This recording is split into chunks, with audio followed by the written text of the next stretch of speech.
Welcome to YouTube channel Rahmani medico.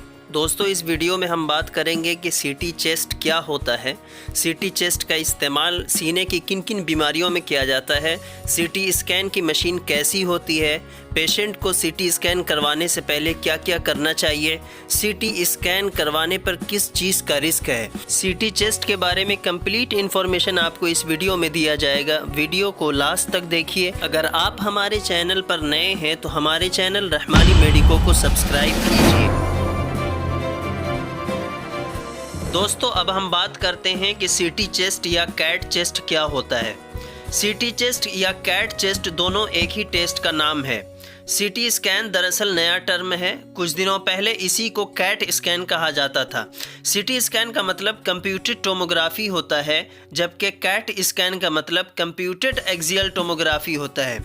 CT scan दरअसल x ray की ही advance technique है और उससे ज़्यादा पावरफुल है। यही वजह है कि इस टेस्ट के ज़रिए बॉडी के अंदर के डिफरेंट इमेजेस को निकाला जा सकता है। सीटी स्कैन की एक ख़ास बात यह भी है कि इसके इमेजेस को डिफरेंट प्लेन में निकाला जा सकता है, यानी सीटी स्कैन के इमेजेस को 3D शक्ल में तैयार करके DVD या CD में ट्रांसफ़र किया जा सकता है या 3D प्रिंटर के ज़रिए इसकी फिल्म निकाली जा सकती है। दोस्तों, सीटी चेस्ट में स्पेशल एक्सरे मशीन इस्तेमाल की जाती है क्योंकि सीटी चेस्ट का आमतौर से डॉक्टर उस वक्त मशवरा देते हैं जब दूसरे इमेजिंग टेस्ट में एबनॉर्मलिटी पाई जाती है। सीटी चेस्ट कभी कभी इसलिए भी कराया जाता है ताकि बहुत ज़्यादा होने वाली खांसी, सांस का फूलना, सीने में दर्द, बुखार आना जैसे चेस्ट सिम्टम की वजह को बारीकी से मालूम किया जा सके। सीटी इमेज में इंटरनल ऑर्गन यानी अंदरूनी आज़ा, हड्डी, खून की नालियाँ, सॉफ्ट टिश्यूज़ वगैरह के बारे में एक्सरे के मुकाबले ज़्यादा डिटेल मालूमात मिलता है।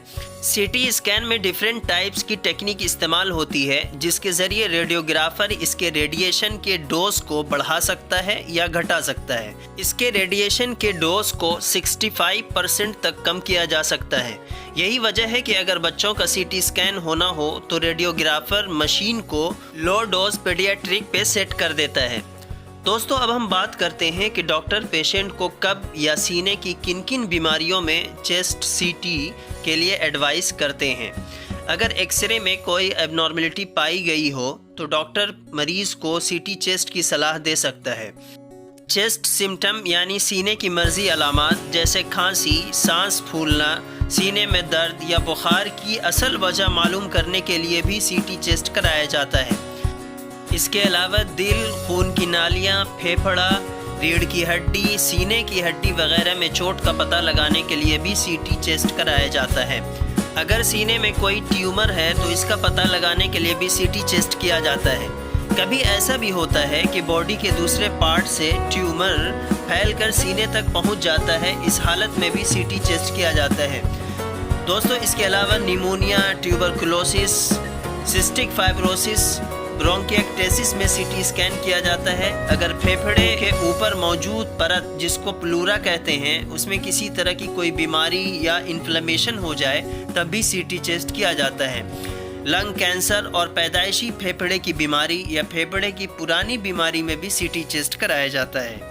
दोस्तों, अब हम बात करते हैं कि मशीन कैसी दिखती है और कैसे किया जाता है सीटी स्कैन। सीटी स्कैनर एक बड़ी मशीन होती है जिसके बीच में एक बड़ा सा होल होता है। पेशेंट को एक नैरो टेबल पर लेटा दिया जाता है जो बाहर और अंदर होता रहता है।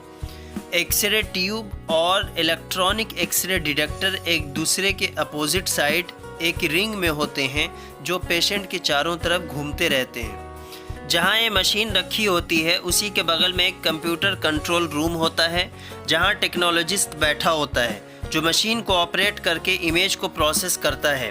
टेक्नोलॉजिस्ट पेशेंट से स्पीकर और माइक्रोफोन का इस्तेमाल करते हुए बातचीत भी कर सकता है। दोस्तों, अब हम बात करते हैं कि पेशेंट को सीटी स्कैन कराने से पहले क्या क्या करना चाहिए। पेशेंट को ढीला ढाला कपड़ा पहनना चाहिए। हो सकता है स्कैनिंग से पहले पेशेंट को गॉन पहनाया जाए। मेटल ऑब्जेक्ट जैसे ज्वेलरी, चश्मा, आर्टिफिशियल दांत, हेयर पिन उतार देना चाहिए। पेशेंट को सीटी स्कैन से कुछ घंटा पहले तक कुछ खाना पीना नहीं चाहिए। अगर पेशेंट को रेडिएशन से एलर्जी है तो डॉक्टर को फ़ौरन बताना चाहिए। अगर पेशेंट को कोई heart disease, asthma, kidney disease, diabetes में से कोई बीमारी हो तो डॉक्टर को फ़ौरन बताना चाहिए, क्योंकि इन बीमारियों में सीटी स्कैन के साइड इफ़ेक्ट का रिस्क बढ़ जाता है। दोस्तों, चूँकि सीटी स्कैनर से निकलने वाला रेडिएशन बहुत ज़्यादा पावरफुल होता है, इसलिए अगर बार बार सीटी स्कैन कराया जाए तो कैंसर का चांस बढ़ जाता है। सीटी स्कैन से रिलेटेड हमारी ये वीडियो कैसी लगी कमेंट करके ज़रूर बताइए। वीडियो को लाइक कीजिए और अपने दोस्तों में शेयर कीजिए, ताकि आजकल होने वाले एक इम्पॉर्टेंट टेस्ट सीटी स्कैन के बारे में आप अपने दोस्तों को भी बता सकें। हेल्थ से रिलेटेड ऐसी ही नॉलेजेबल वीडियो देखने के लिए हमारे चैनल रहमानी मेडिको को सब्सक्राइब कीजिए, साथ में बेल आइकन को भी दबाइए ताकि आगे आने वाला वीडियो भी आप तक पहुंचता रहे।